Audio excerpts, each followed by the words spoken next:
Fans అందరూ కూడా ఆడదిడ్డంగా పరిగెత్తడంతోటైతే అక్కడైతే ఆ సంఘటన జరిగింది. ఏం చేయలేము. ఇంతకుముందు కూడా అలాంటి 1, 2 సంఘటనలు జరిగినియి. మరి ఇది జరిగింది. మరి ప్రస్తుతం అయితే అల్లు అర్జున్ పైన అయితే కేసు నమోదైంది. అలానే నిర్మాతలు ఎవరైతే ఉన్నారో వాళ్ళైతే ఆమెకైతే కాంపెన్సేషన్ ఏదైతే ఇస్తారు. సరే ఎంత ఇచ్చినా తన భార్య అయితే తిరిగి రాదు కాబట్టి ఏం చేయలేము.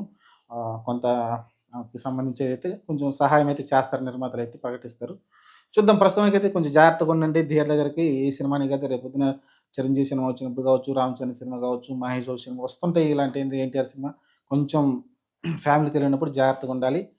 కొంచెం మంచి థియేటర్ చూజ్ చేసుకోండి. ఎక్కువ క్రౌడ్ వచ్చే థియేటర్ సుదర్శన్ థియేటర్, ఆడ దేవి థియేటర్ అయన్నీ కూడా కొంచెం ఎక్కువ ప్రతి ఒక్కళ్ళు ఆ థియేటర్‌లో చూడాలని వస్తుంటారు. ఎందుకంటే ఆ థియేటర్‌లకి హీరోలు, హీరోయిన్‌లు వస్తుంటారు కాబట్టి. దాని కారణంగా ఎక్కువ మంది అక్కడే బుక్ చేసుకొని ట్రై చేస్తా ఉంటారు. ఎక్కువ బ్లాక్‌లో కూడా ఎక్కువ టికెట్‌లయితే కొంటూ ఉంటారు ఆ థియేటర్‌లకి. కాబట్టి అలాంటి థియేటర్‌లు అవాయిడ్ చేస్తే బావుంటుంది. ఫ్యామిలీస్ ఎవరైనా ఎళ్తున్నప్పుడు. చూద్దాం మరి ఇలాంటి